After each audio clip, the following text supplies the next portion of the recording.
in just one more day,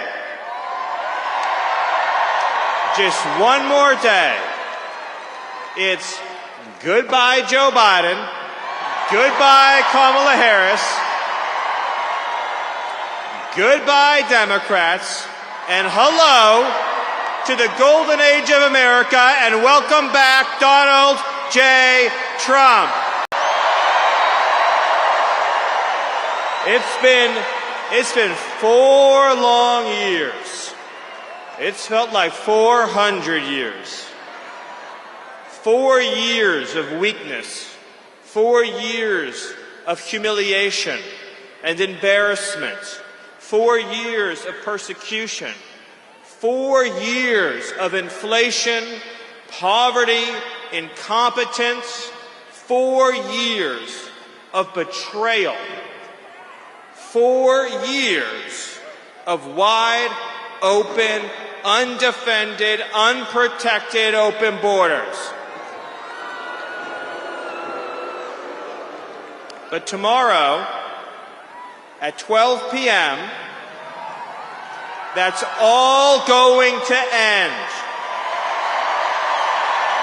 Because after 4 years of fighting, after 4 years of struggle, after 4 years of pain and, yes, suffering, after 4 years of trials, we are now at the dawn of our greatest victory. And each and every one of you shares in this victory. Your hopes, your dreams, your sweat, your sacrifice, your devotion, and those of millions of patriots around this country has delivered America to this moment where we can proudly say that the 47th President of the United States is Donald J. Trump. And the Vice President of the United States is J.D. Vance. America, ladies and gentlemen, is about to become strong again. It's about to become proud again. It's about to become free again. And it's about to be a country that is respected by every other nation around the world. They're not going to kick us around. They're not going to abuse us. They're not going to exploit us, because they know if you mess with America, then you're going to have to deal with President Donald Trump.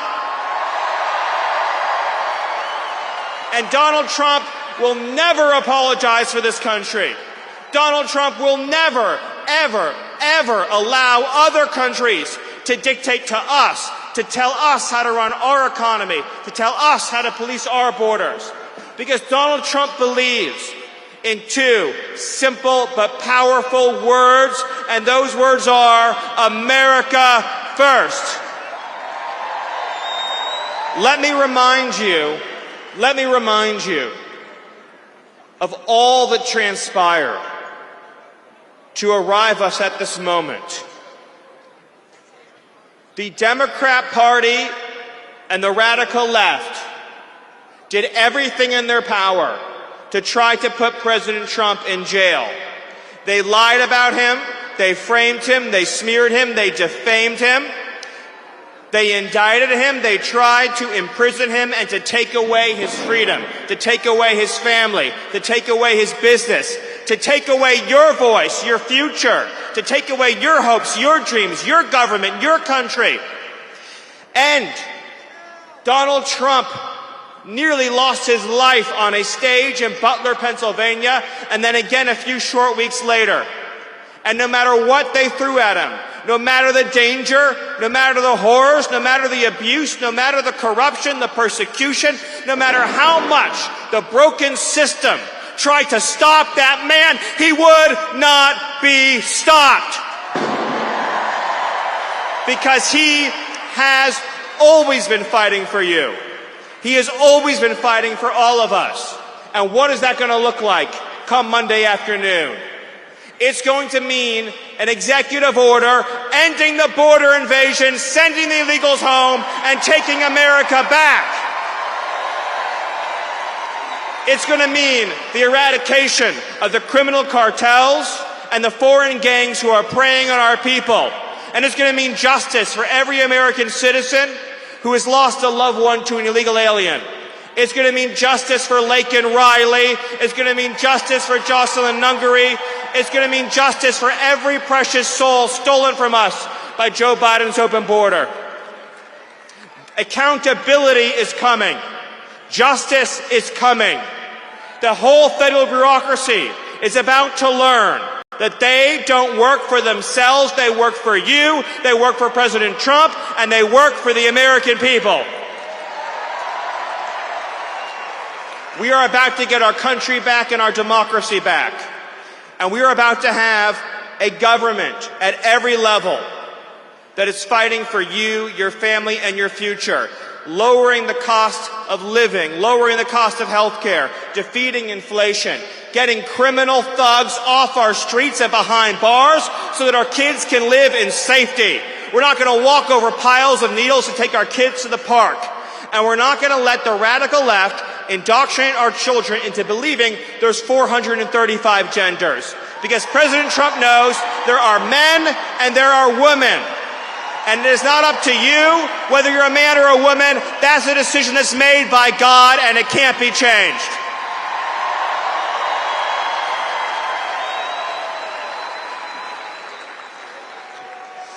So I ask all of you to embrace this moment for all it represents and everything it means.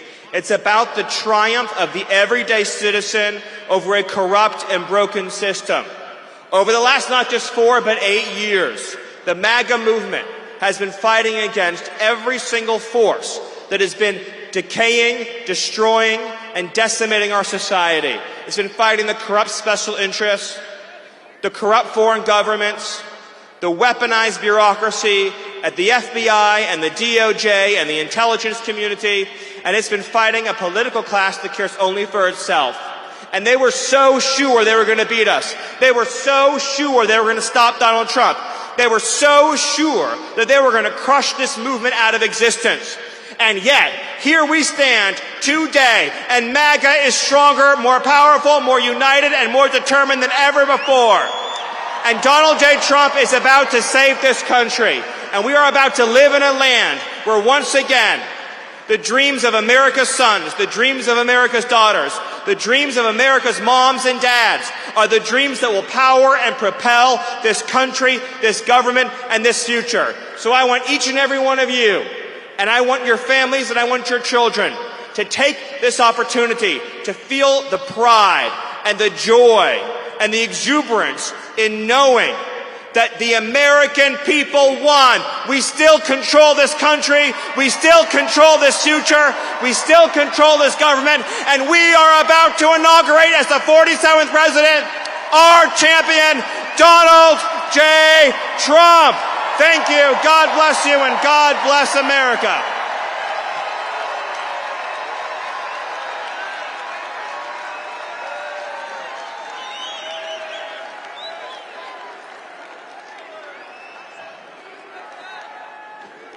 Please welcome to the stage journalist, political commentator, media personality, and host of The Megyn Kelly Show, Megyn Kelly.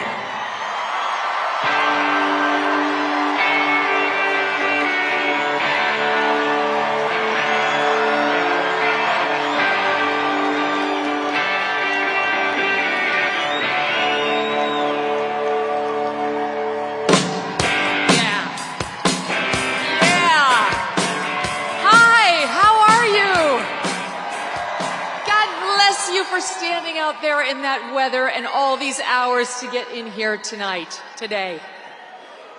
As Stephen Miller said, we have 20 hours until our long national nightmare is over. We're almost there. By the way, Stephen Miller, if you like what Trump did at the border, you have that guy to thank in large part. That's the guy. He's the magic behind the man.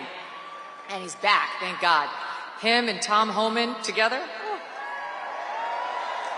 The goodness, Scott Pressler, good to see you. The goodness that is about to rain down on us after Trump is inaugurated tomorrow is already starting, and I've got to tell you, I am so pumped up about it. Things are already happening in anticipation of Trump being sworn in, like Facebook, and McDonald's getting rid of their DEI programs. Good for you, McDonald's workers. Looking at you, Kamala Harris. Really? No, not really. Wasn't true. You got universities from University of Michigan to North Carolina to all the public universities in Iowa, all the public universities in Texas getting rid of DEI. You have got, yes, you've got a bill that passed the House this week, the Protection of Women and Girls in Sports Act. Yes. Now, it passed once before, but this time we control the Senate. We have a much better shot. Still have to get 60 votes to get a vote. We're looking good. You've got a judge who struck down Joe Biden's disgusting changes to Title IX, which has been stopped in its tracks, and it will be killed entirely, those changes, as soon as Trump gets in there. Have no doubt whatsoever. Good things are happening all around the country. Pete Hegseth was testifying this week that military recruiting is already going up in anticipation of their new commander-in-chief. The deal in Gaza, right before Trump takes office, as he said, if it's not done by the time I get there, all hell is going to break loose. The goodness just keeps on coming. I woke up this morning, I was 2 inches taller, a pound thinner, and I had skin like Jennifer Lopez. That last one's not true. Okay, speaking of J-Lo, how happy are you that her candidate lost? It's so delightful. These Hollywood celebrities who get up there and try to tell us how to vote, really? I mean, like those celebrities who know nothing about anything. All J-Lo knows about what to do is to ruin marriages. She's an expert at that. Why does she have to try to ruin the country too? So goodbye, J-Lo. It didn't work out for you. Goodbye, Meryl Streep, who showed up at that Oprah event saying, "Oh, Madam President," to Kamala Harris. Madam President. How'd that work out? About as well as her comment that Harvey Weinstein was God. And maybe we should stop listening to her. Maybe we shouldn't be going to her for our political advice. And then you had Oprah herself. Oprah, she'll interview you if you pay her $1 million too. Yeah, it's a low fee of $1 million to sit down with Oprah Winfrey, apparently. That's what the Harris campaign paid her production company, she says. And for that, you know what you get? You get Oprah yelling at you. Kamala Harris! Why are you doing that? So calm down, madam. Didn't work out for her either. But of course, the fakest person involved on that side of the aisle was the woman at the top, Kamala Harris herself. Thank you. Who pretended that she wasn't the border czar, who pretended that she was middle class, who pretended that she was smart. And the American people did not buy it. Every time you turned around, this woman was doing something faker than the last, right? Her fake Jamaican accent, her fake Eastern European accent, her fake Spanish accent. It was like spending a day at Joe Biden's southern border. Non-stop, right? We gonna win. It's not how it went, right? But my favorite was the preacher accent. Joy cometh in the morning. She wasn't wrong about that. It came at about 1:22 a.m. on election night when the election was called for Donald J. Trump. I felt it. I've been thinking so much about Trump, especially today and this week. I know you have too. Praying for him, praying for his family. Thankful to them. I mean, think about it. I interviewed Trump about a year plus ago and asked him, why are you doing this? You could be in Scotland, you could be at your golf courses. It's because he loves the country. And he wasn't done yet. And we're not done with him. So God bless him and the family for making this sacrifice and doing public service. Same with J.D. Vance and the cabinet members, all of whom need our prayers and support. But I'm also thinking of all of you. I'm thinking about you, I'm thinking about Americans who got us here. Because the things that Trump is accomplishing already, some of the things I mentioned in anticipation of him taking office, that ball got rolling, yes, with Trump, but also with regular American people who stood up here, there, and everywhere to make a difference in their own communities. I'm thinking about people like Jody Shaw. You probably don't know that name. But Jody Shaw was an administrative worker at Smith College. She didn't make a lot of money, single mom, 2 kids. And in late 2020, early 2021, she had it with the DEI nonsense at Smith. So she made a Facebook video and she posted it. And little Jody Smith, who is sweet and quiet and not one to shake the tree, said, "I don't want to be forced to talk about my race at work anymore. I don't want to be told that I have implicit bias because I'm white. I don't want to have to enforce segregated dorms. Please stop making me do this." And Smith unleashed holy hell on her. Smith, this super tolerant college, okay, made it, she alleged later, untenable for her to stay. She got forced out of her job. And I'm honestly not sure whether Jody's fully recovered. So she got hurt. And she got hurt for all of you and for us and for the rest who are at Smith. She's a hero. Jody Smith is a genuine hero for doing this. But it wasn't just Jody.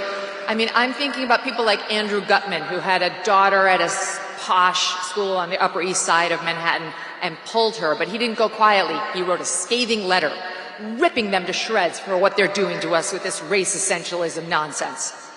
He went out with a bang and he made sure other parents knew what the problem was. Jason Riley of the Wall Street Journal, you may see him on Fox News sometimes, and his wife Naomi Schaefer Riley, who pulled their mixed race daughters from a school in Rye, New York, and made a point of doing it because that school thought that their mixed race daughters were desperate to talk about their blackness all the time, and they found out the hard way those kids really just wanted to learn math. These battles are being won piece by piece, one at a time. And there are so many others. I'm thinking about the 14-year-old girls in Wisconsin who had an 18-year-old guy come in there naked into their showers after gym. I'm thinking about the young woman in Massachusetts who just wanted to play field hockey and suddenly got all of her teeth knocked out because a boy played for the other team posing as a girl. How do we know about these stories? Because people were outraged. Citizens went to the news. They went to their principals. Girls spoke out one by one and got the ball rolling on change. And change is coming. All of you wearing the MAGA hats. It used to be an act of civil disobedience, right? Yes, sir, defiance of a registered order that didn't want to hear from you. But wearing that hat for much of the past 8 years has been an act of courage, too. And I know just because you're here, that you had your moments in your own communities, whether it was online or at the bowling alley or at the restaurant or at school, where you stood up for one of these same issues. Where you had to tell somebody you didn't want to be reduced to skin color. Where you said, I prefer the days when we didn't make a thing out of that. Where you had to tell somebody that boys cannot become girls and girls cannot become boys.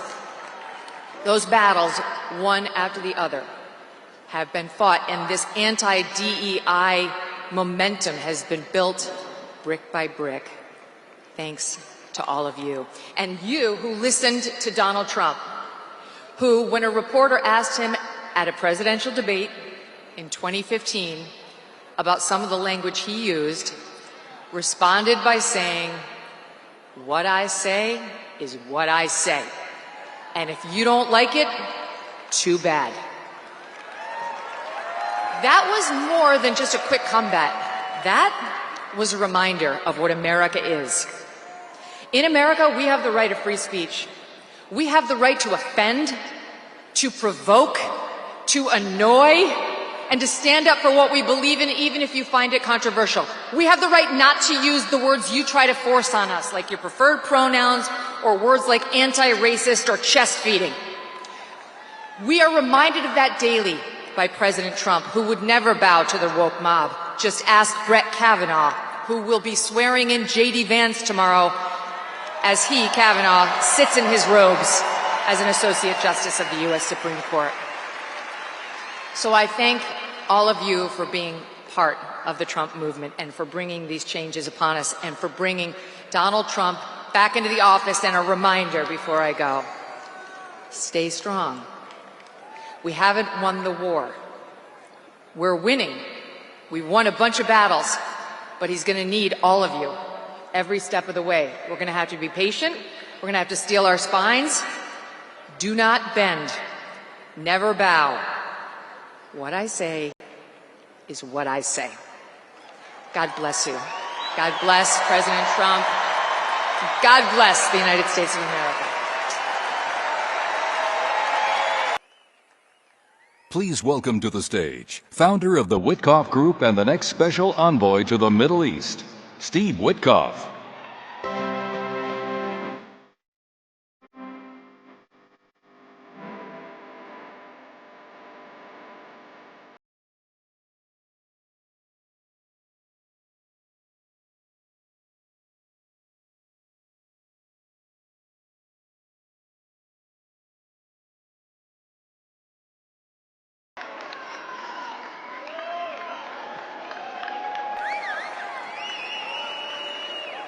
Good evening, everybody.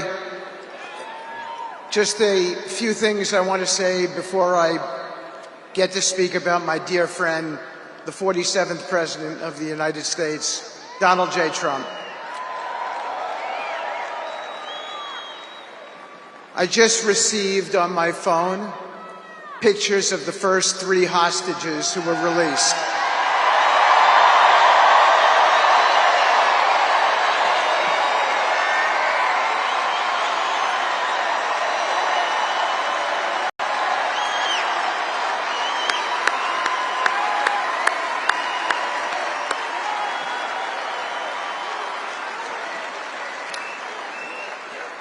We had a great team, but it doesn't happen without Donald J. Trump.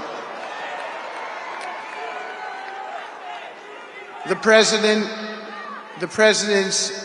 was responsible for this release, and we all owe him a debt of gratitude, as do all the families. Mr. President, distinguished guests, and my fellow Americans, today we celebrate not just the inauguration of President Donald J. Trump, but the enduring values of American strength and leadership and the vision that he represents. Over the years, I have had the privilege of witnessing firsthand the qualities that define President Trump, not just as a leader, but as a man. His determination to protect the interests of the American people, his bold approach to solving problems, and his relentless pursuit of progress have defined his presidency and inspired millions across the globe. President Trump has always understood that leadership is not about following trends, but about charting a new course. In the face of immense challenges, he has consistently stood firm, driven by a deep belief in the potential of America and its people. Today, his leadership extends beyond our borders, influencing the world in ways that reflect the best of our ideals. Nowhere is this more evident than in the Middle East. Under President Trump's guidance, the Abraham Accords have transformed a region long defined by conflict. Thank you.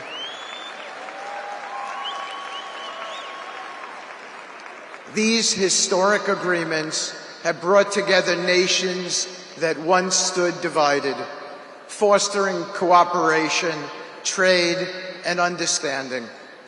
The Accords are a testament to the President's belief that peace is achievable when we approach challenges with strength, clarity, and a shared vision for the future. As the special envoy to the Middle East, it is my honor to carry forward this mission on behalf of the President. Thank you. The work we do in this region is not just about diplomacy. It is about creating a legacy of hope, stability, and opportunity. The Middle East is home to extraordinary potential, and through President Trump's leadership, we are unlocking that potential in ways that benefit the region and the entire world. President Trump's achievements are not just a reflection of his policies, but of his core principles.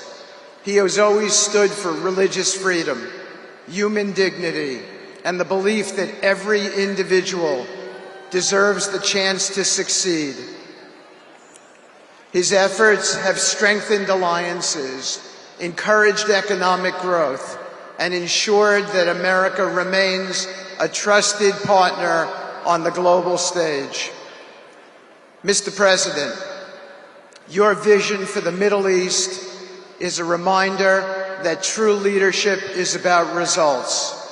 You have shown that even in the face of skepticism, progress is possible when we approach challenges with boldness and resolve.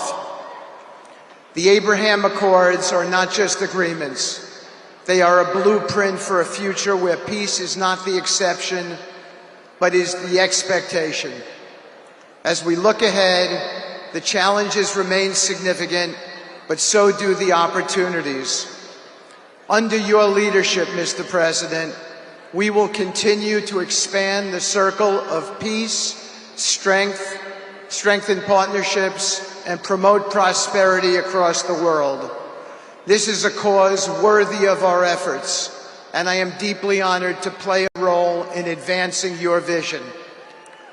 I am reminded of the words of Abraham Lincoln, who said, "I am a firm believer in the people. If given the truth, they can be depended upon to meet any national crisis. The great point is to bring them the real facts." Mr. President, you have always trusted the American people with the truth, even when it has been difficult. And you have reminded us all that through honesty, strength, and determination, no challenge is too great. Today we begin a new chapter under your leadership. It is a chapter defined by hope and unity and the belief that America's best days are still ahead. Together we will continue to build on the foundations you have laid, ensuring that your vision for a stronger, safer, and more prosperous world becomes a reality. May God bless you, Mr. President. May God bless the United States of America, and may He guide us all in the pursuit of peace and progress. Thank you. Thank you.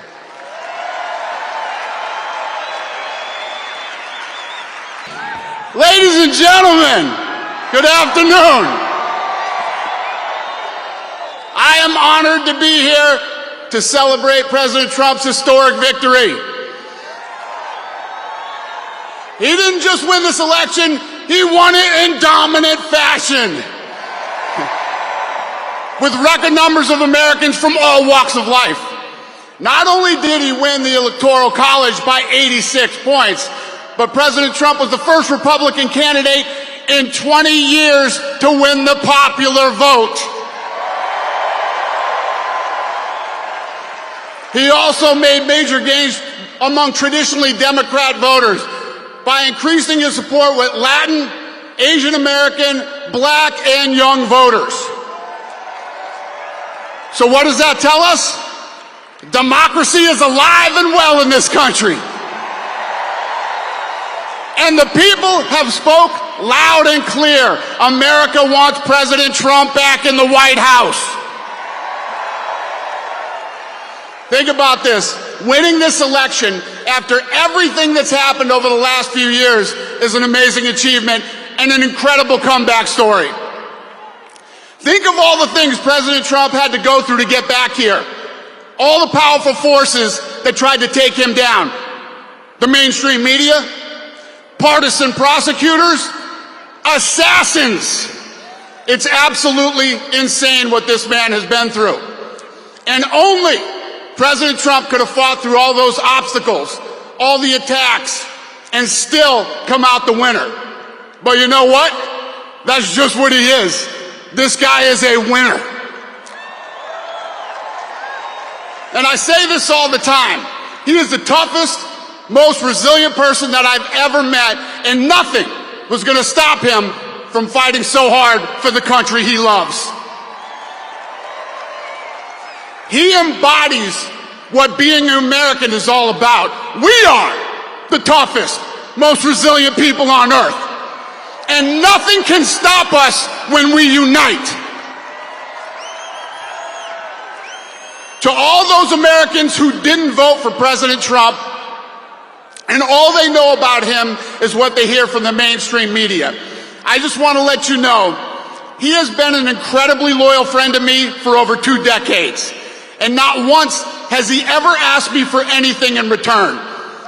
And he's proven again and again how tough he is, but he's also a man who truly cares about people. Everything great that has ever happened to me in my career, he's been the first one to reach out and congratulate me. And more importantly, in the hard times, he's been the first one to reach out and let me know if there's anything I need. And all this during a time when he had a laundry list of his own problems he was dealing with. He is the best human being that I have ever known. So America, it's time for us all to put our differences aside, and we can't do that if we continue to focus on all the issues that divide us instead of all the issues that unite us. The fate of this country is tied to the fate of the president. So if you love America, you should want America's president to be successful. If he strengthens our economy, resolves conflict around the world, and makes our streets safe again, we all win. When America's president is respected around the world, we all win. When America succeeds, we all win. Now it's time for us to come together as one nation, the United States. This moment will be a turning point in our history and a triumph for all Americans. Tomorrow, when Donald J. Trump is sworn in as the 47th President of the United States, the great comeback story begins and our country starts winning again. Thank you, America!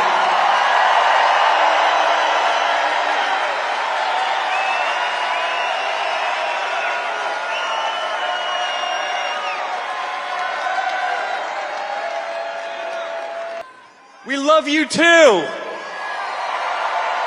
We love you, America. We love you, Washington, D.C. So we have 2 little monsters here that want to do something very special. They want to do the Pledge of Allegiance, which they do every single night. You guys want to take it away? Yeah. I pledge allegiance to the flag of the United States of America and to the republic for which it stands, one nation, under God, and indivisible, with liberty and justice for all.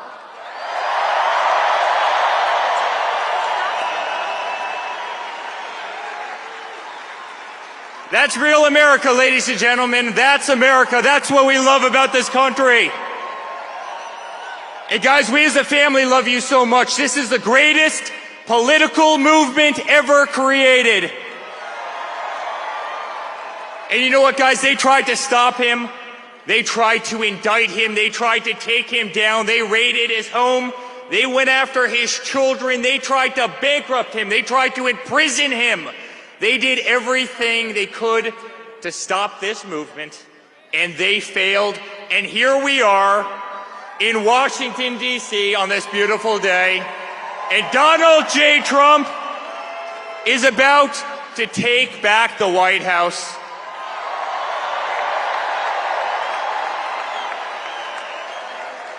And guys, our country is back. Our country will be respected again. We as Americans will be proud again. America will be feared again. We are going to have the greatest nation on earth. The nonsense ends. The bullshit ends right now. We love you. We love you. We love you. Thank you for having me be such a big part of this journey. I'll truly never, ever forget it. Thank you, guys. We love you.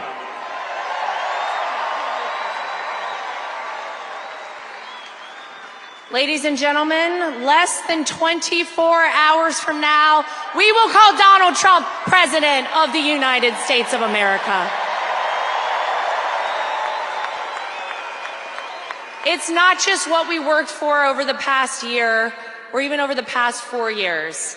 It started the second a bold, brash businessman from New York City came down the golden escalator in Trump Tower 9.5 years ago, and people said it was impossible. And yet that man is the one who will save not just our country, but will save the entire world.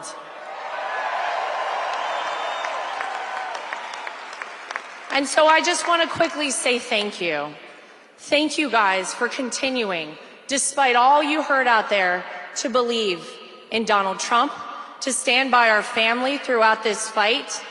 Thank you for trusting me to be your co-chair of the Republican National Committee. I hope I did you proud. I made promises all over this country when I went and spoke, and I said, you're not going to cheat in this election.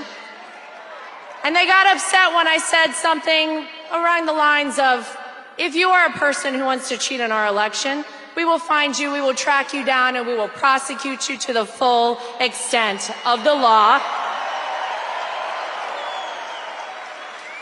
So I said it louder next time.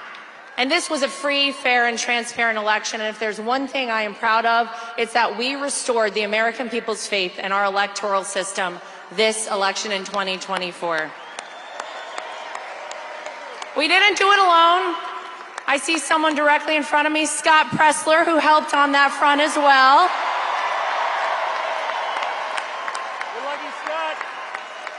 But thank you guys. This has been the honor of all of our lifetimes, to be here and fight alongside of all of you to save this country. The dawn of the golden era of America is tomorrow, right here, starting in Washington, D.C.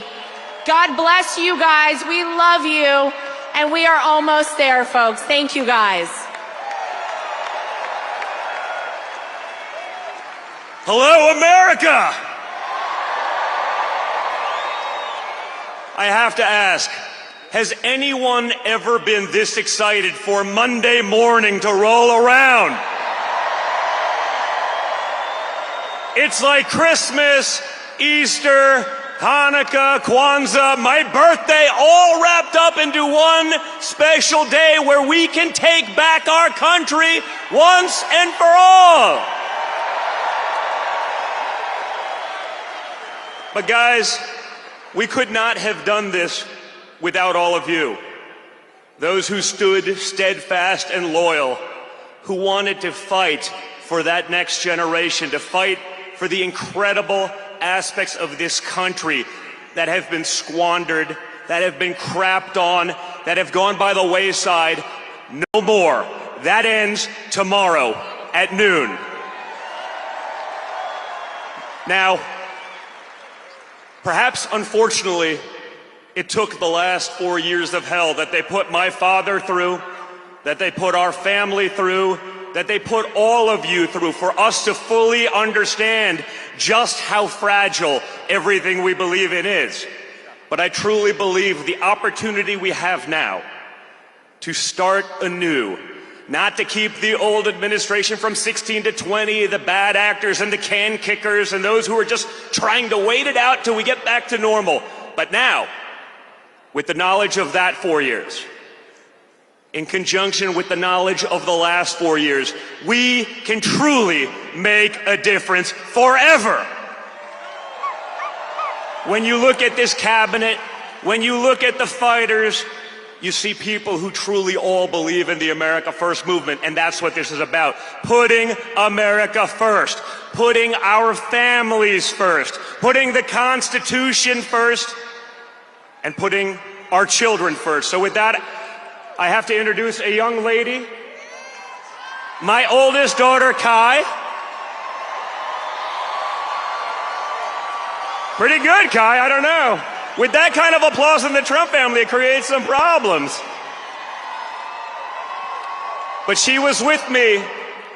She was with me when we found out about my father, her grandfather, and best golfing buddy was shot. And she called me the next morning and said, Dad, I must speak at the RNC this week. I don't care. And I said to her, are you sure you want, your first speech ever, you wanted to be in front of 50,000 people and tens of millions on TV? And she goes, I don't care. So I called my dad. I said, listen, she wants to do this. And he goes, whoa, that's a big one. And he just said, you know what? That kid is an absolute winner. Let her do it. And that, again, is the fight that we all need in our country. That's what we want for all of our children. So with that, my daughter Kai. Hi, everyone. Thank you all for the support for the past decade, and we're looking forward to the next 4 years, and God bless America. Thank you.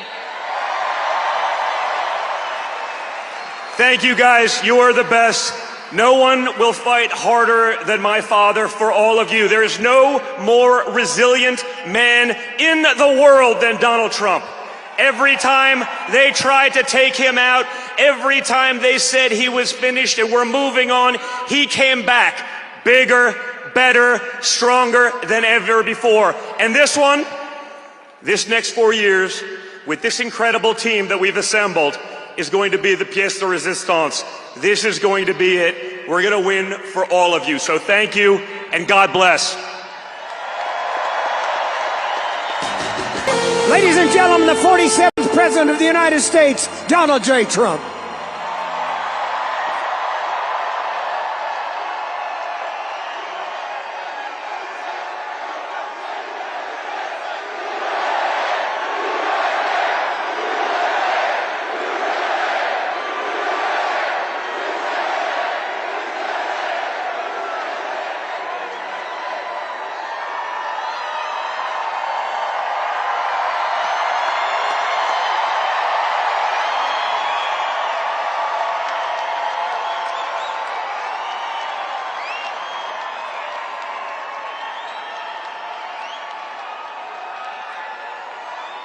Well, thank you very much. Thank you. Thank you very much. We won. We won.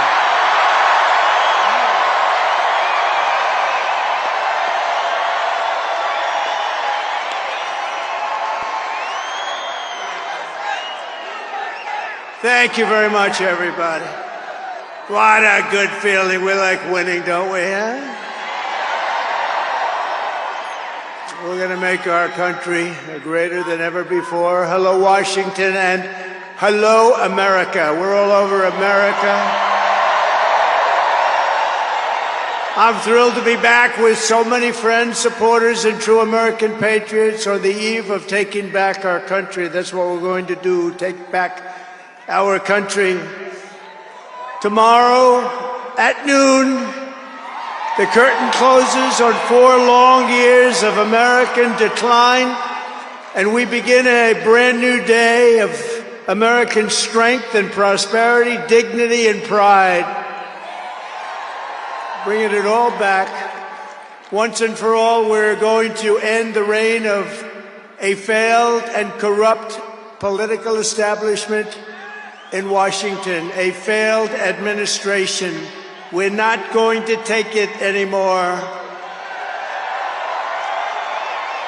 We're going to stop the invasion of our borders. We're going to reclaim our wealth. We're going to unlock the liquid gold that's right under our feet, liquid gold. We're going to bring back law and order to our cities. We're going to restore patriotism to our schools, get radical left, woke ideologies the hell out of our military and out of our government. And we are going to make America great again.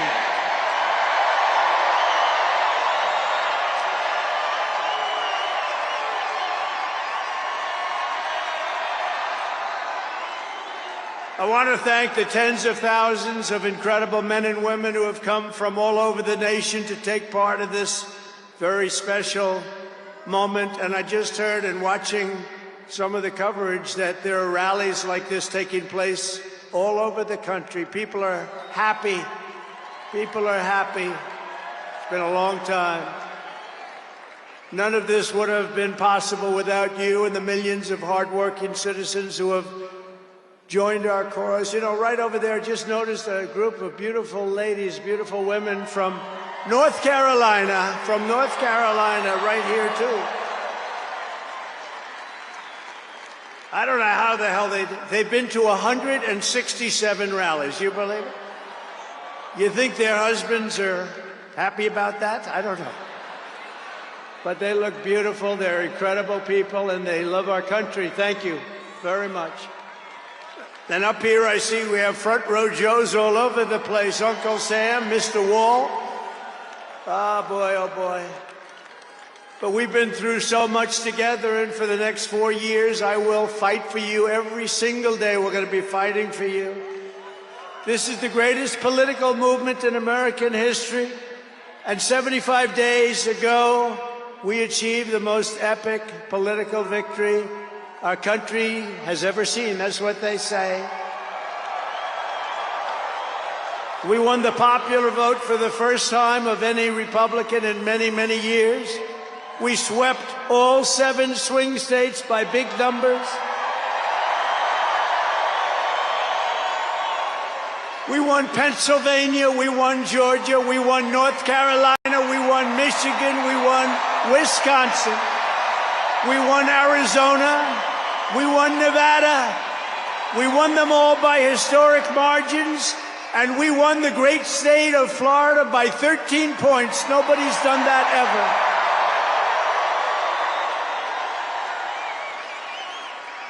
ever. And a record that will never be broken. All 50 states shifted toward the Republican Party, the first time that that's ever happened. All 50 states. We won the largest number of African-American voters in Republican Party history. We won more Hispanic-American votes than any Republican has ever gotten before, by a lot. And we won Latino men and women, and on top of that, youth, men, women, urban, suburban, rural, and people from everywhere in between are joining us in record numbers. We've never had anything like this. Too big to rig, that's what I used to say. Too big to rig. We made it too big. Oh, and they tried. They tried. It was too big. Around 9:02, they just said, let's get the hell out of here. This isn't working. They were swamped, to put it nicely. We also took back the U.S. Senate. We had some great people running. And the House Republicans won their largest popular vote majority in presidential year since 1928. We had a lot of people voting. So the Senate, the House Republicans, we got all 3 of them. A little bit close on those 2. Senate's in great shape. House Republicans, actually, they both have great leaders. They both have great people heading. John Thune is fantastic. And if you look at Mike Johnson, he's got a pretty tight majority, but actually it's very tight, but it's very good because we vote unified. We're really voting unified, and so it doesn't make much difference. In the election of 2024, which will be the most consequential election in American history, we not only won a mandate, but we built a new American majority that will lead our country to unparalleled success for generations to come. That's what we want to do.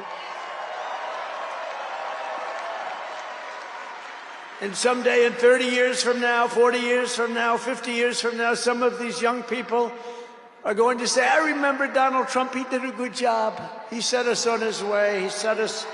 He told us, he gave us a path.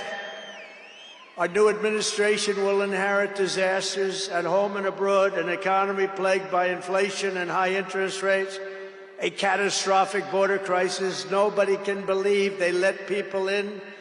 They have an open border policy. Do you think that makes sense? Open borders. Anybody wants to jails, prisons, mental institutions, gangs being emptied right through that ugly open border, a government that cannot care for its citizens in a time of emergency. Look at what's happening in Los Angeles. Look at what's happening in North Carolina. They've treated them so badly. In a planet on the brink of World War III, it's not going to happen. That's not going to happen. But starting tomorrow, I will act with historic speed and strength and fix every single crisis facing our country. We have to do it. We're not going to have a country left. Before even taking office, you are already seeing results that nobody expected to see. Everyone is calling it I don't want to say this, it's too braggadocious, but we'll say it anyway, the Trump effect.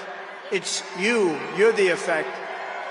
Since the election, the stock market has surged and small business optimism has soared a record 41 points to a 39-year high. Bitcoin has shattered one record high after another. The major investment company known as DMAC, the properties, has announced that it will be investing between $20 and $40 billion in the United States, and SoftBank, another great company, has pledged between $100 and $200 billion. These are all investments that are only being made because of the fact that we won the election. Going to create jobs for hundreds of thousands, even millions of Americans. Today I spoke with Tim Cook of Apple. He said they're going to make a massive investment in the United States because of our big election win. And as of today, TikTok is back.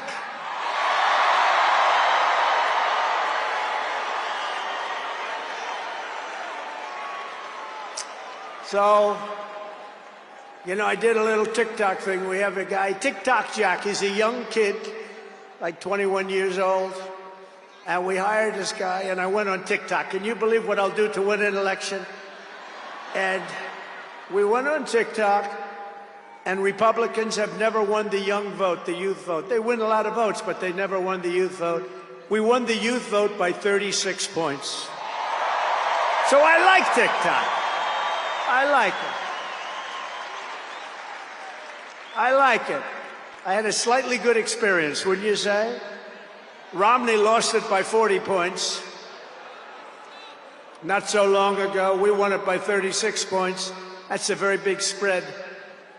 But I said we need to save TikTok because we're talking about a tremendous... Who in this audience goes with TikTok? Many?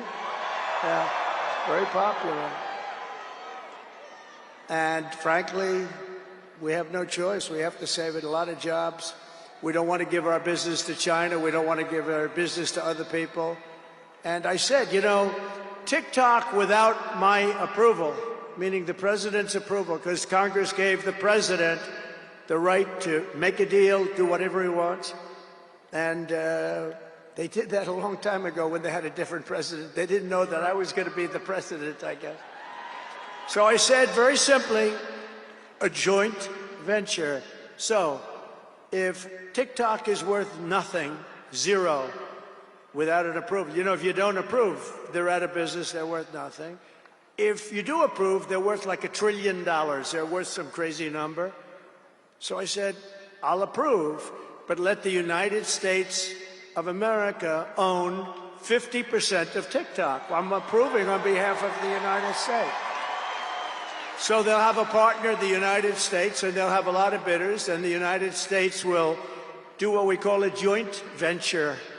And there's no risk. We're not putting up any money. All we're doing is giving them the approval, without which they don't have anything. So I don't know. It sounds like that works. What do you think? Good? I think so.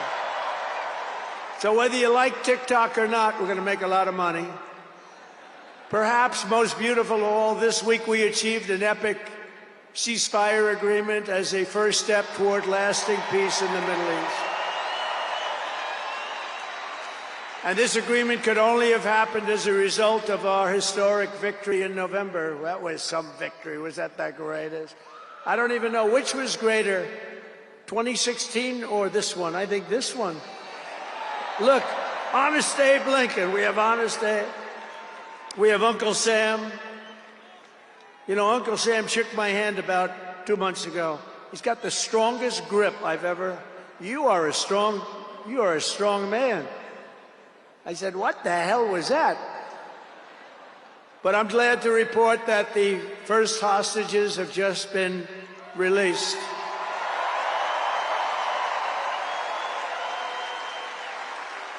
And who knows what's going to happen? I know that Biden is saying that they made the deal. Well, you know,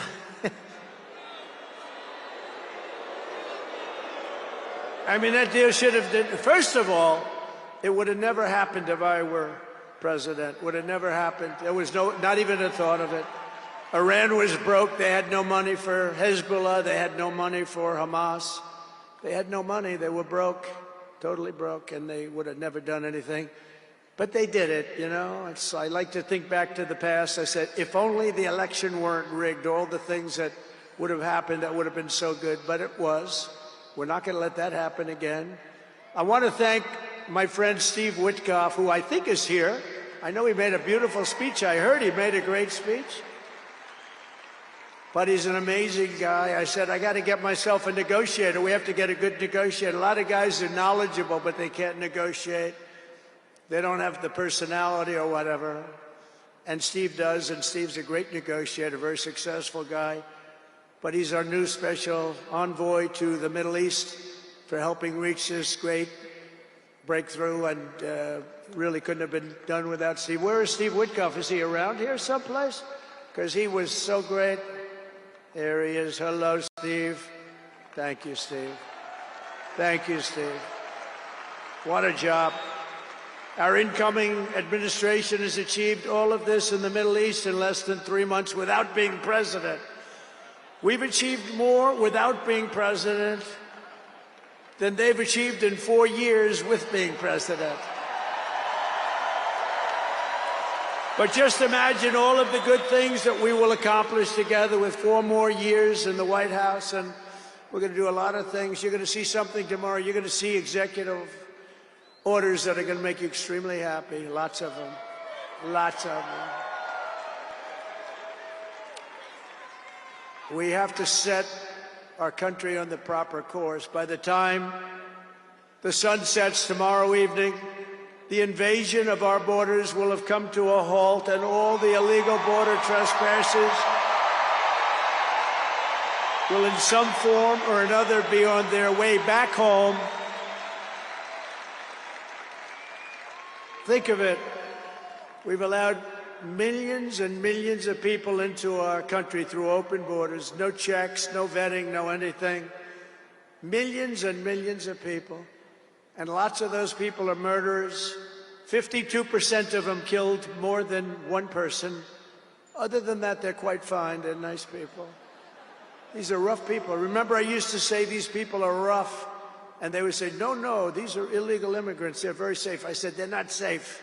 Look at what's happened with Venezuela, where they're sending these gangs in and they're taking over apartment complexes in Colorado and then cutting off the fingers of a man who had the nerve and desire to call the police. He said, you want to call the police? Bah, guess what? You have no fingers. These are rough people, and they're getting the hell out of our country. They're out. The border security measures I will outline in my inaugural address tomorrow will be the most aggressive, sweeping effort to restore our borders the world has ever seen. You know, we had the best, safest border in the history of our country. You remember that with the great chart that I put up. I don't even know if they have that chart now. Maybe they do. These guys are good. Maybe they do. Who the? I don't know. I didn't tell them I was going to do this. I didn't tell, but we have some very good people, but I didn't say. But we had a chart, and I looked to my right, and then they said, ooh, that was it. That hurt. What the hell was that? I still have that throbbing feeling in my ear. Oh, there it is. Look at it. These people are amazing. I didn't tell them I was doing that. That's fantastic. Yeah, it's all over the place. I love that. That is the most beautiful piece of paper I've ever seen in my life. But if you look at that chart and you look at the red arrow on the bottom, That's the single lowest we ever had in history, at least recorded history, of illegals pouring into our country. We had done a great job, and then they took over, and look what happened. It's like an Elon Musk rocket ship going up. That reminds me of Elon, his rocket ships. Look at that, look at the difference. And it just continued and continued, and we're taking in people that shouldn't be here. They come in from prisons, from jails. They shouldn't be here. Mental institutions. I used to mention, and the press would always excoriate me, I'd say the late, great Hannibal Lecter came into our country today. Silence of the Lamb. Anybody see that movie? Lovely movie. And when people went to the voter booth, they said, we don't want Hannibal Lecter in our country. The press would say, why is he bringing up Hannibal Lecter? That was a fictitious character. Actually, they're not so fictitious. We have people in our country that are probably worse that we allowed in. But we will quickly reestablish control of our sovereign territory and borders. We will expel every single illegal alien, gang member, and migrant criminal operating on American soil, and remove the savage gang Tren de Aragua from the United States. Here's a little video for you to see about this gang. Go ahead. Open borders, deadly consequences. Border crisis. Record high crossings are putting a strain on cities across America. It is a full-blown invasion. Armed Venezuelan gang members storming an apartment complex in Aurora, Colorado. When people talk about lack of crime, this is what they're talking about. San Antonio, Texas, just one of the latest cities to have apartment complexes taken over by members of the Venezuelan gang. Biden and Harris had created a program to bring them in under humanitarian parole. I am in favor of saying that we're not going to treat people who are undocumented across the border as criminals. More than 13,000 illegal immigrants convicted of murder have been released into the United States. My 20-year-old daughter, Kayla Hamilton, was murdered in her own room. Kayla's murderer was apprehended by Border Patrol crossing illegally into the U.S. Kayla's murderer had been improperly released into the United States. Abolish ICE. Yeah, we need to probably think about starting from scratch. More than a dozen people suspected of being Tren de Aragua gang members right here in San Antonio. The gang members had been terrorizing the apartment complex. New details in the murder of Laken Riley. The illegal immigrant suspect, who cops say committed the heinous murder, is a Venezuelan national. And was paroled and released into the country by the Biden administration. If they'd all been properly vetted, that probably wouldn't have happened. 2 men investigators say are in the country illegally from Venezuela are charged with capital murder in the death of Jocelyn Nungaray. Martinez and Angel wrapped his arms around Jocelyn's neck, took off her pants, and climbed on top of her. Later strangled Jocelyn to death, and then tied up her hands and feet. Court documents suggest a group of men arrested for beating and robbing a Dallas woman last month are members of a Venezuelan street gang. The men threatened to cut off her fingers if she did not cooperate. Manuel Hernandez was booked by Colleyville police just 2 days earlier and released the day before the robbery. A Peruvian gang leader who is wanted for 23 murders, who was arrested by Border Patrol near Roma, Texas, then released into America.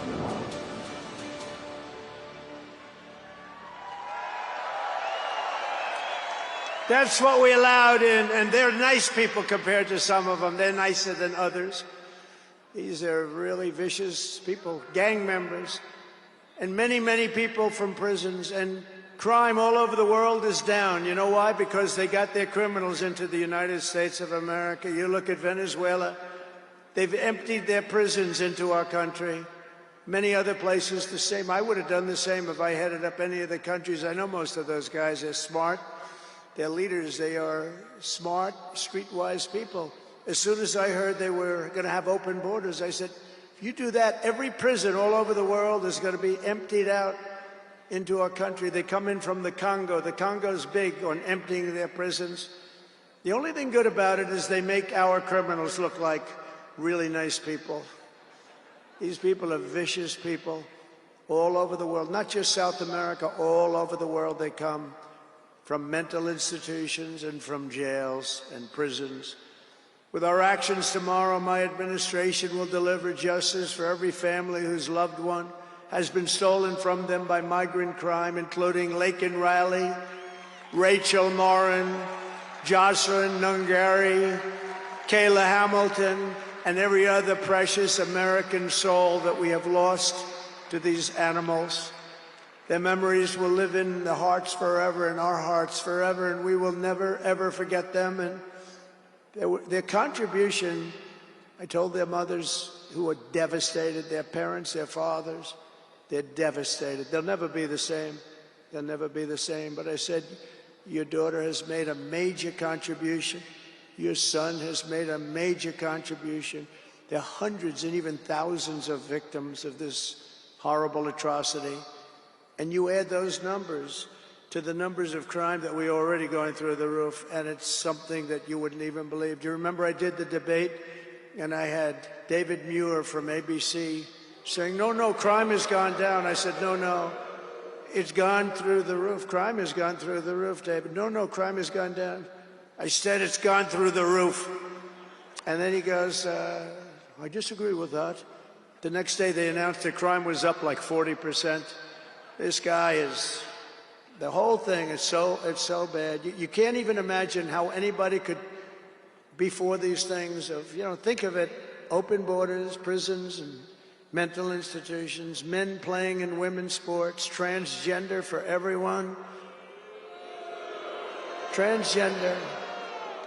And very soon we'll begin the largest deportation operation in American history, large and evil. Even larger than President Dwight Eisenhower, who has the record right now. And we're going to end the Biden war on American energy and unleash our energy resources to quickly defeat inflation and achieve the lowest cost of energy and electricity on Earth. And we're going to be using our emergency powers to allow countries and entrepreneurs and people with a lot of money build big plants, AI plants. We need double the energy that we already have, and it's going to end up being more than that. And we're going to slash the regulations, environmental regulations that are really put in there in order to stop progress in this country. We're going to also slash something else, the waste in our bloated federal bureaucracy. We will create the new Department of Government Efficiency, headed by a gentleman named Elon Musk, who's here someplace. I don't know where the hell he is. He's here someplace.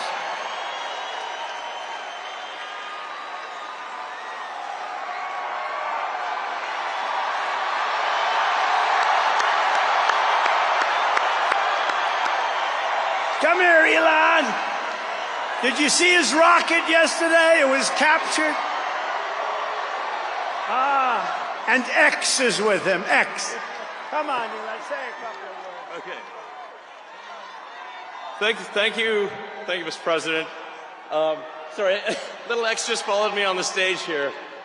He's a very enthusiastic supporter, as you can see. Woo! Yeah. So we're looking forward to making a lot of changes, and this victory is the start, really. What matters going forward is to actually make significant changes, cement those changes, and set the foundation for America to be strong for a century, for centuries, forever. So,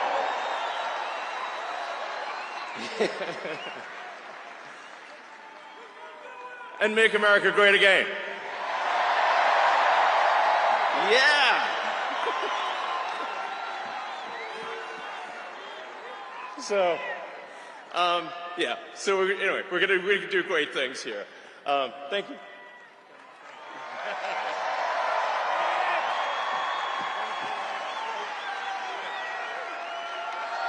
Thank you, Elon.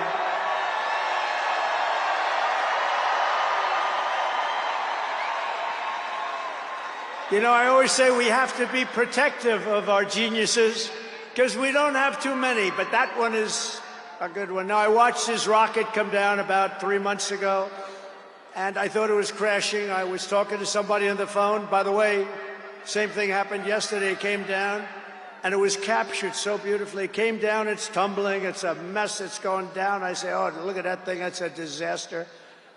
and then it gets like a couple of miles away from Earth, and all of a sudden the engines start going on, the things start, and then I see it coming in and landing in the gantry, and I'm watching it, I'm saying, oh, it's gonna crash, oh, but those engines came out and they blew the fire all over the place, and all of a sudden those two big arms came and hugged it like you would hug your little baby, and that sucker landed it. Nobody's been able to do that but him, and he's a great guy, and we have him and Vivek and some great people working on a thing called costs, and he's got the credibility to do it too.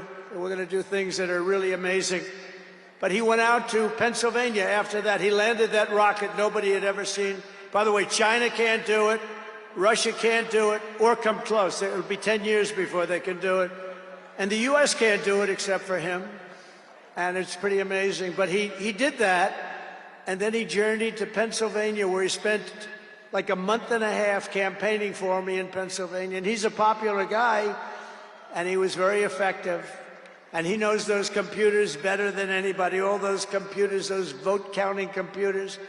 And we ended up winning Pennsylvania like in a landslide, so it was pretty good. It was pretty good. So thank you to Elon. And his son's name, who's cute as a button, his son's name is X. He's the only guy who could get away with the name X. But his son is a great guy. One thing we know, his son is smart. If you believe in the racehorse theory, he's got a nice, smart son. But thank you very much to Elon and everybody. We've had so much help. Every radical and foolish executive order of the Biden administration will be repealed within hours of when I take the oath of office. Oh, you're going to have a lot of fun watching television tomorrow. Somebody said yesterday, sir, don't sign so many in one day. Let's do it over a period of weeks. I said, like hell, we're going to do it over weeks. We're going to sign them at the beginning.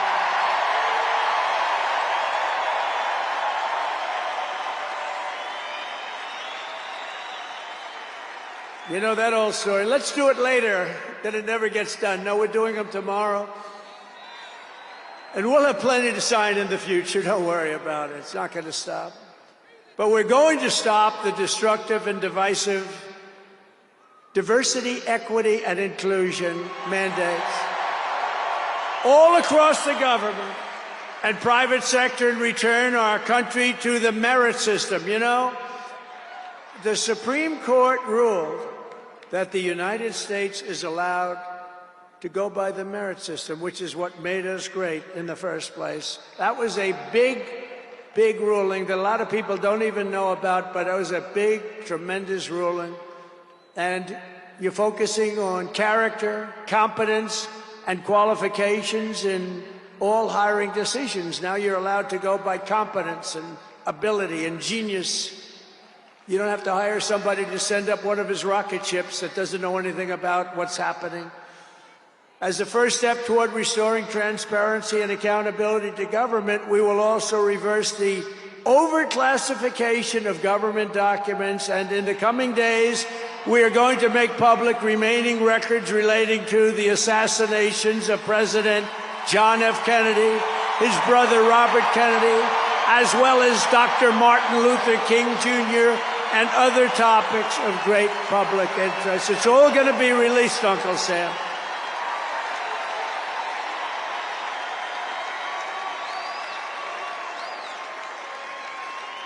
And I will direct our military to begin construction of the great Iron Dome missile defense shield, which will all be made in the USA. And we will get wokeness the hell out of our military immediately and make it like it used to be. Take a look at this.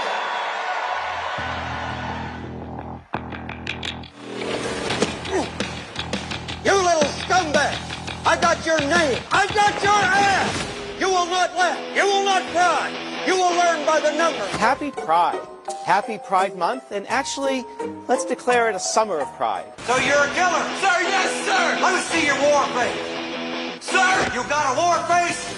Ah! That's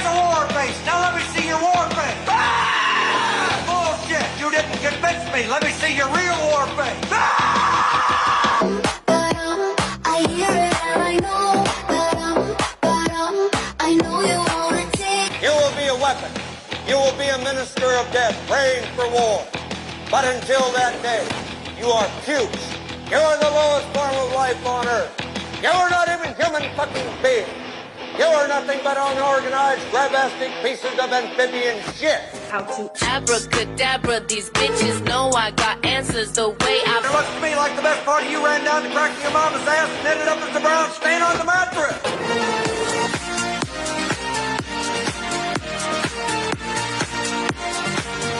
I love working for Uncle Sam. I love working for Uncle Sam. Let me know just who I am. Let me know just who I am. 1, 2, 3, 4, United States Marine Corps. 1, 2, 3, 4, United States Marine Corps.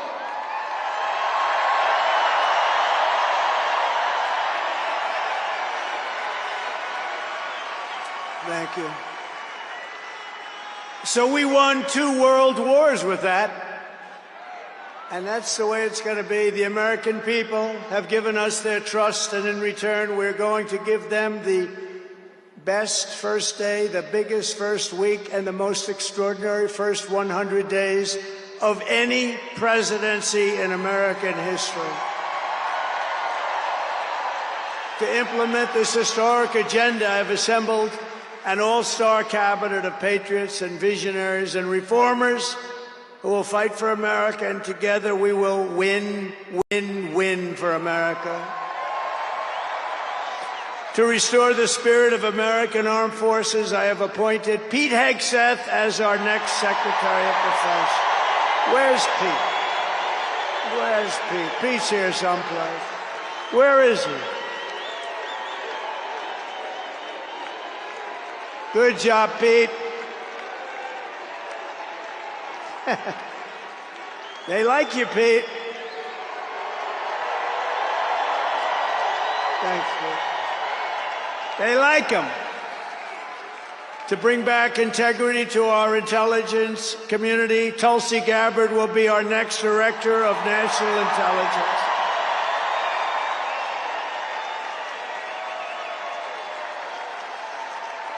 To make America healthy again, we will have Robert F. Kennedy Jr. as Secretary of Health and Human Services.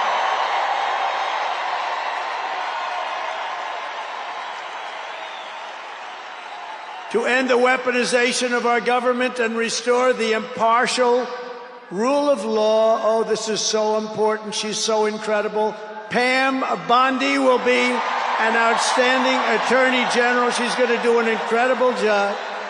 She will do an incredible job, and she's working with another person who's going to be unbelievable at the FBI, Kash Patel.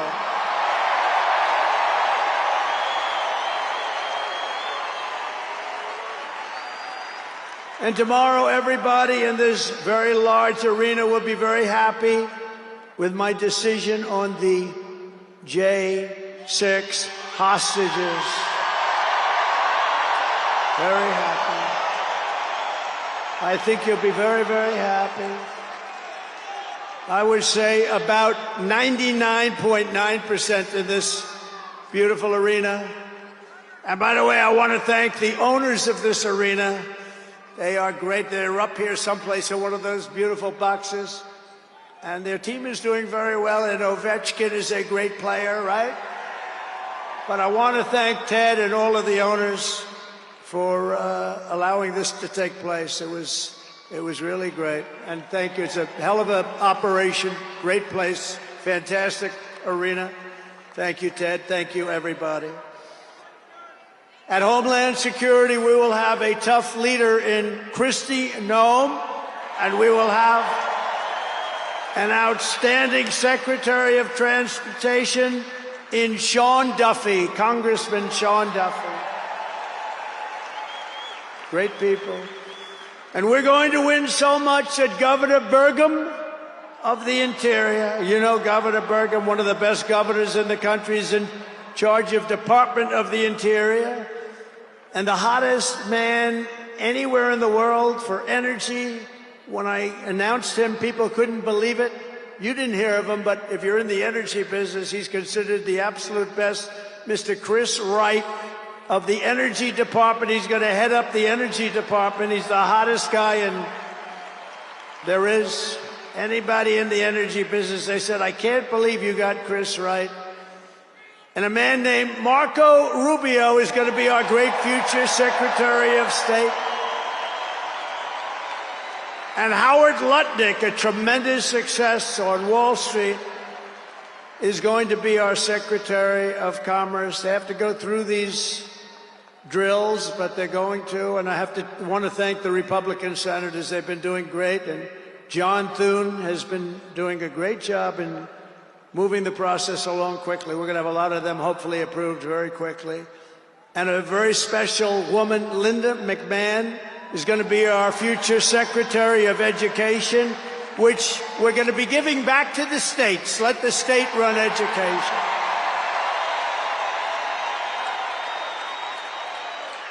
I said to Linda, Linda, I'm making you the Secretary of Education, but if you do a great job, you will put yourself out of a job because you're going to be sending it back to the states. And she's fantastic. And her staff, which has been largely hired, is fantastic. And all of the other leaders will come to me and they're going to say, do you remember I used to do this for fun? But it's really not fun, it's fact. Because we have to do some of best of, right? But they're going to come and say to me, sir, we're winning too much, sir. We can't take it anymore. We have to stop winning, sir. We can't do it. We're not used to winning in our country. And each one of them is going to say, every single one, sir, please, please, you're destroying our country. We're winning too much. Our country isn't prepared for this.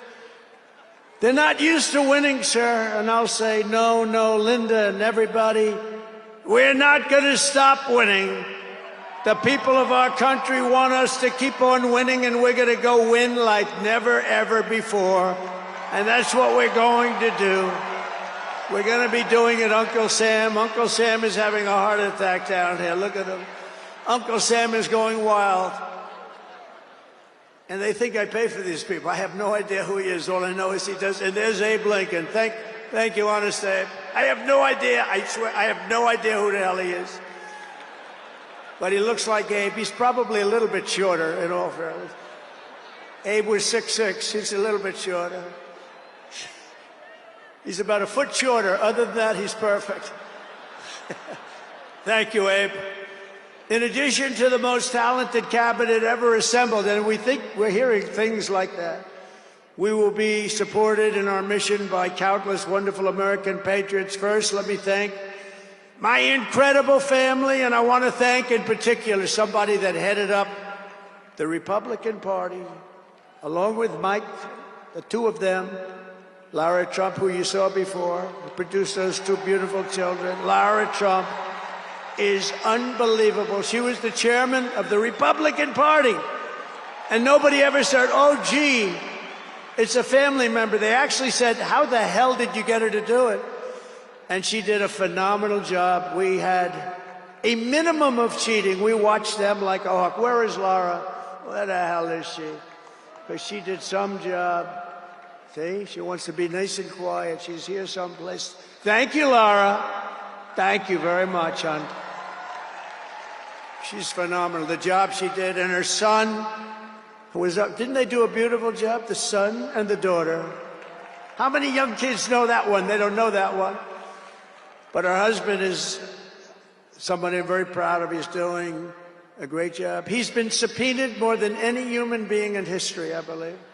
Every day he'd get a subpoena from Congress on something, oh, bullshit. But he'd get a subpoena. He's got a PhD in subpoenas. But he did a fantastic job. And Don, you know all about Don, how he did. He's great. He's very popular, too. He knows a lot about guns, I want to tell you that. We had, by the way, I have to tell you, we had great support from every gun group, including the NRA, which really worked hard. And Ivanka and Jared are here. And Tiffany and Michael are here. And Barron and my 10 incredible grandchildren, and another one coming through Tiffany. And of course, I want to thank our next Vice President of the United States, J.D. Vance. Wherever he may be, there's a lot of people. Wherever the hell he is, he's here someplace. It's a lot of people. It's a little tough when you say, where is he? You know, you got a lot of people in here. But J.D. Vance has been extraordinary. And he's got an unbelievable wife, the Second Lady of the United States, Usha Vance. So, Usha, thank you very much. It's a beautiful couple, great people. We're also pleased to be joined tonight by Hulk Hogan, the Hulkster. The Hulkster. One thing, it's not hard to find him. All he has to do is stand up and you say, there he is. But he's great. And Kid Rock, wow. Kid Rock is a friend of mine. He's a friend of mine for a long, long time. He did that thing on Budweiser. Budweiser will never be the same, when he did the gun with the MAGA hat. That was the commercial that everybody saw. Also with us tonight is a great actor, tremendously talented guy, Jon Voight, who's great, and a friend of mine. And Sylvester Stallone is here. Great guy. And you know, I got Mel Gibson, Sylvester Stallone, and Jon Voight to become ambassadors to Hollywood, California, to put it back on track. So they're all ambassadors. You have to refer to them as ambassador, Mr. Ambassador. And a man who's got an army of young people, Charlie Kirk, is here. And I want to thank Charlie. Charlie is fantastic. I mean, this guy, don't believe the stuff when you hear the kids are liberal. They're not liberal. Maybe they used to be, but they're not anymore. You got to see how many people are for us. And I want to thank Megyn Kelly. She's been terrific. She's been really great. And Billy Ray Cyrus. And Lee Greenwood. Wow, has he been something. What a song and what a man. And you know, by the way, these microphones, you see the microphones? I said, what the hell are those microphones doing standing behind me? You're going to have a little special treat at the end of this speech. I don't want to tell you because you'll rush me off the stage. Get off the stage. But you have a little special treat. And I won't tell you, but let's put it this way. It's the people that 30 years ago had a hot song, never hit #1, hit #5. But 30 years later, it hit #1 week after week. And they're here to sing. They're here to sing. For you. And you won't recognize them. They're slightly larger than they used to be, but that's the way life goes. We can all tell you, that's the way life goes. There's nothing we can do about that. Sebastian Gorka, stand up, Sebastian. I see Sebastian here.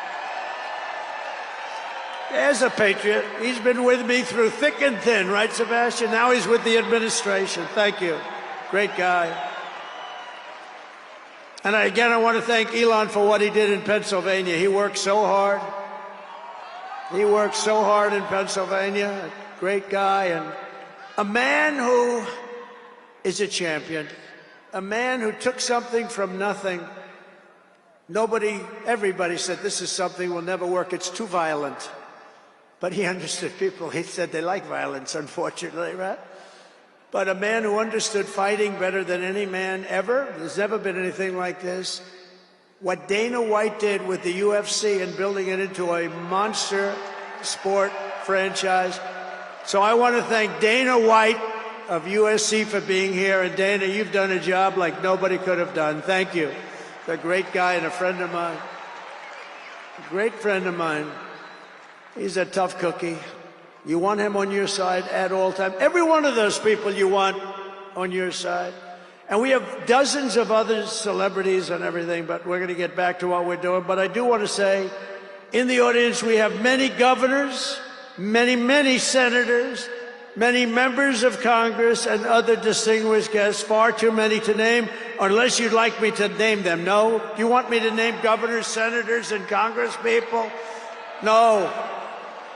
I thought you were going to say that. Sorry, governors.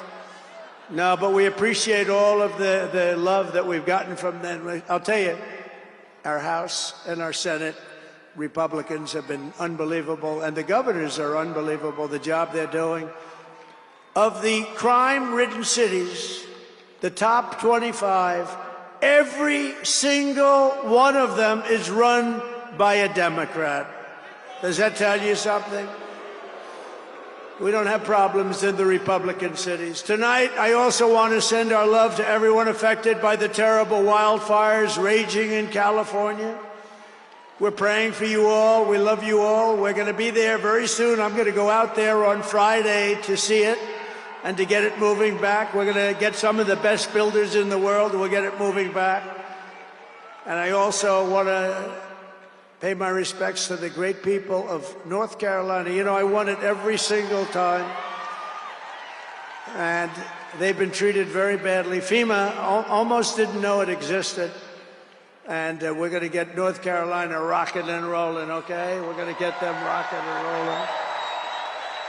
They've been treated very badly as a state. Together we will rebuild Los Angeles better, more beautiful than ever before. We're going to get it going. We have the best builders in the world. It's the only people that could do it. Nobody else knows what the hell they're doing. And in 2028, the Los Angeles Olympics will be one of the great sporting events and patriotic celebrations in history. I was with Gianni, the head of the Olympics, and because of the wildfires, they're going to do a special job. They're going to really do something very special on the Olympics. And the opposite, some people said, oh, maybe the Olympics can't go there. It turned out just the opposite. They came to see me the other day, and the committee, and it's just the opposite. So the Olympics is great. And Johnny, for the others, you know, the World Cup, Johnny is the head of it. We had our top people, Wasserman. They all came in on the Olympics, and then I saw Johnny. And we got the World Cup, too. And, you know, it's only because they rigged the election that I'll be your president representing you there. You know, I got both of them. I got the Olympics and I got the World Cup. And I said, you know, it's too bad. One was in 2026 and the other was in 2028. And I said, I won't be there. I won't be your president. But then they rigged the election and now we won. So I'm going to be your president for the Olympics and for the World Cup.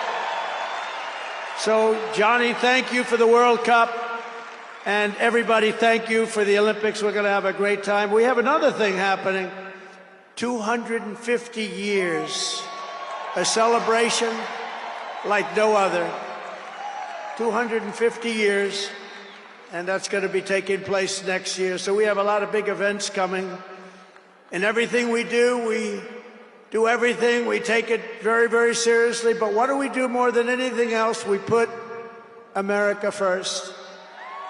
And it all starts tomorrow when I raise my hand on the Bible to be sworn as we'll be sworn in tomorrow. We're all going to be sworn in together. That's the way I look at it. It's not me, it's you. Greatest of all time. So we will be sworn in tomorrow. I'll be representing you as your 47th President of the United States.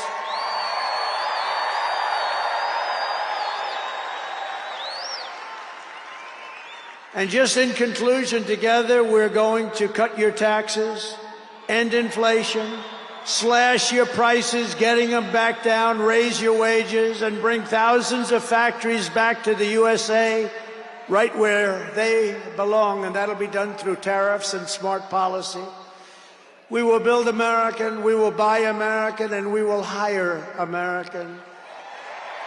I will end the war in Ukraine, I will stop the chaos in the Middle East, and I will prevent World War III from happening, and you have no idea how close we are. We will crush violent crime in our cities and give our police the support, protection, resources and respect they so dearly deserve. We will strengthen and modernize our military again. We did it. We rebuilt our entire military. And then they gave billions and billions of dollars of it to, you remember, to the Taliban. They gave it to the Taliban. They gave our military equipment, a big chunk of it, to the enemy. Do you know that we pay billions of dollars a year? Do you know this? Does anyone know this? To Afghanistan? Do you know that? And I say, if we're going to pay billions of dollars a year, tell them we're not going to give them the money unless they give back our military equipment that these poor, stupid people allowed for them to have. So we'll give them a couple of bucks. We want the military equipment back. We will rebuild our once great cities, including our capital in Washington, D.C., making them safe, clean, and beautiful again. And we want to make this city again safe. We don't want people coming to Washington and getting mugged, shot, killed. We're going to stop it. Law enforcement, and they have very good police here, but they have to be allowed to do their job. We're going to stop it. We're going to beautify it. We're going to make it the most beautiful capital in the world. We will teach our children to love our country, to honor our history, and to always respect our great American flag. And we will get critical race theory and transgender insanity the hell out of our schools.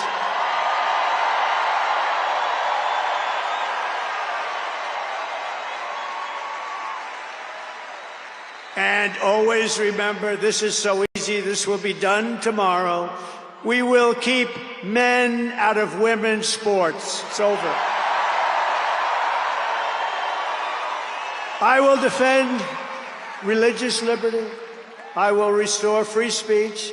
And I will defend the right to keep and bear arms. We're going to defend that. After years of building up foreign nations, defending foreign borders, and protecting foreign lands, we are finally going to build up our country, defend our borders, and protect our citizens. And we will stop illegal immigration once and for all. We will not be invaded. We will not be occupied. We will not be overrun. We will not be conquered. We will be a free and proud nation once again, and that will take place tomorrow at 12 o'clock.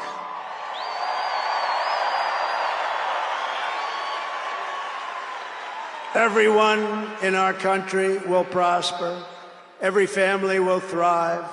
And every day will be filled with opportunity and hope, and also filled with a thing called the American dream that you don't hear much about anymore. For the past 9 years, you and I fought side by side against the most sinister and corrupt forces on earth. And in our magnificent victory on November 5th, you showed them once and for all that this nation does not belong to them. This nation belongs to you.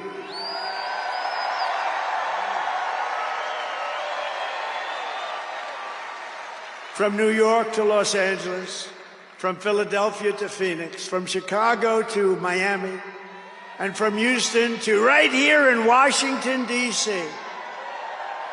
Our country was won and built by generations of patriots who gave everything they had for our rights and for our freedom.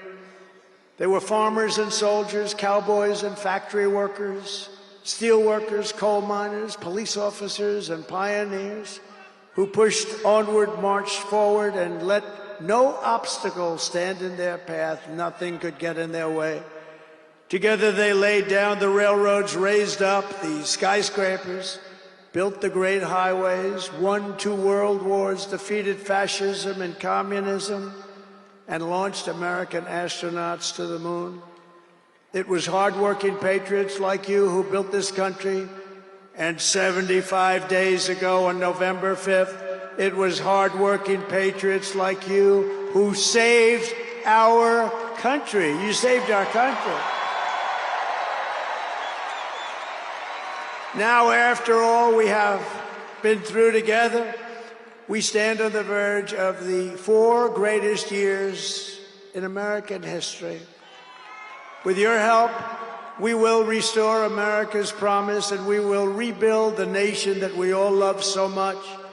We are one people, one family, and one glorious nation under God. We will never give in. We will never give up.